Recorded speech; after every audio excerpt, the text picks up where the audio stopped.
Here's a quick video for beginners who want to know what some of the basic photography terms are and what they mean. All right, let's get right into it. ISO is one of the three big settings in the exposure triangle alongside aperture and shutter speed. ISO controls your camera's sensitivity to light, at least you can think of it that way. A lower ISO number like 100 or 200 is good for bright lighting conditions or when you're using flash.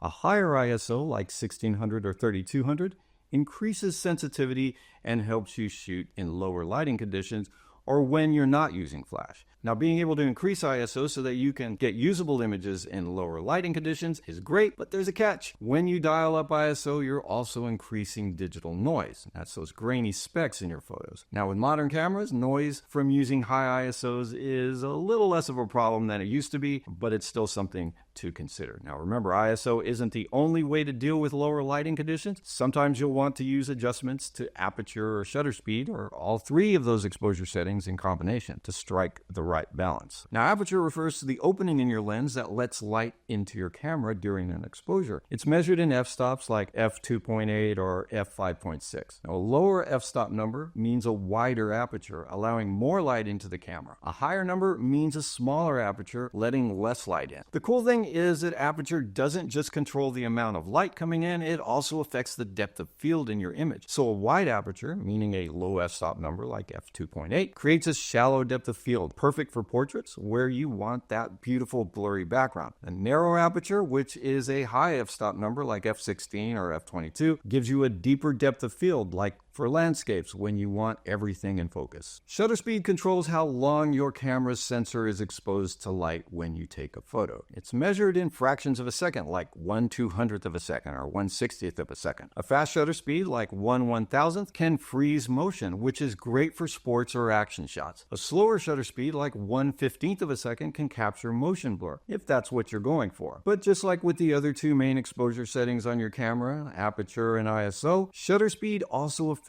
exposure. So slower shutter speeds means the shutters open longer, which lets in more light. Good for low light situation. But be careful because real slow shutter speeds can result in blurry photos. Now here's a quick tip. If you're hand holding your camera, use a shutter speed equal to or faster than the focal length of your lens. For example, if you're using a 50mm lens, stick to at least 1/50th of a second for shutter speed. Now personally, I'd go for shutter speeds even faster than that if I'm trying to avoid blurry shots. When we started the Portrait Club, we wanted something very different from what we were experiencing in so many Facebook photography groups. We were tired of seeing all the fake and anonymous posts, AI images passed off as real photos, a bunch of useless junk cluttering the feed, and a lot of negativity. None of that is going to help you grow as a photographer. But this is different. The Portrait Club is where photographers who actually want to learn and share and improve, this is where we come together, and it's fun. Here you're going to get encouragement and have real conversations with real people. We do weekly photo challenges, share our favorite shots, and talk gear. This is the kind of community where you're going to feel supported and inspired every time you log in. And along with the community, your membership includes all of our practical courses, like our flagship portrait lighting course and even a full boudoir photography class. Everything's right here, ready for you whenever you need it.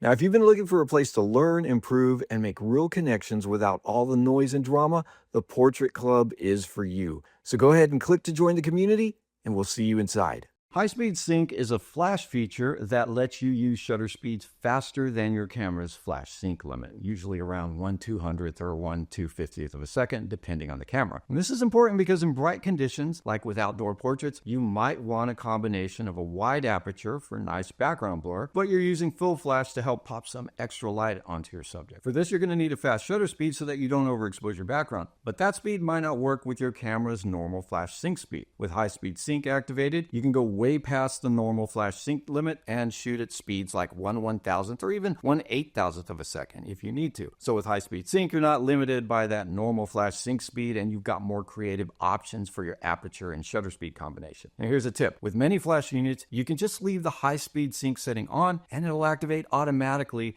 if your shutter speed exceeds the normal sync speed. TTL, which stands for through the lens metering, is a mode on some flash units and strobes that automatically adjusts the flash power based on your camera's exposure settings and the scene's lighting conditions. So here's how it works. When you press a shutter, your flash fires a very quick test flash, and your camera measures the light coming through the lens and tells the flash how much power to use for the actual exposure. Then the actual exposure starts, the flash fires again with the correct amount of flash power for the shot, and you should get a fairly accurate exposure. This whole process happens so quick that you might not even notice that there are two bursts of flash. Now, TTL is good for fast-paced situations where you don't have time to mess with manual settings. Just remember, TTL isn't perfect. It can make mistakes, but you can always tweak things with a little setting called flash exposure compensation. And that's something we'll talk about in another video. Focal length tells how much of your scene your lens captures and how magnified the subject appears. So wide-angle lenses capture a broader view, making them good for landscapes and architecture. Telephoto lenses like a 200mm really get in tight, so you can do things like get good headshots even if you're several feet away from your subject. Focal length also affects perspective. A wide-angle lens exaggerates distance, making objects appear farther apart, and a telephoto lens compresses distance, making objects appear closer together. Now, usually you want to match your lens to your subject, so go wide angle for big scenes and telephoto for portraits or distant subjects. Now, these aren't hard rules, so don't be afraid to experiment and make sure that you try out different focal lengths in different situations. Field of view refers to how much of the scene is visible through your lens. Now, it's influenced by your lens's focal length and your camera's sensor size. A wider field of view captures more of the scene, while a narrower field of view focuses on a smaller area. Now, here's the connection. Field of view works hand in hand with focal length. So a 50mm lens on a full-frame camera has what we'd call a standard field of view, which is close to what the human eye sees. On a crop sensor camera, that same lens gives a narrower field of view, almost as if you've changed the focal length of your lens or you were zooming in. Now, why does this matter? Understanding field of view helps you compose your shots better. If you want to capture a wide landscape, use a lens with a short focal length and a wide field of view. If you're shooting a portrait, a longer focal length with a narrower field of view can help isolate your subject and create that nice background blur.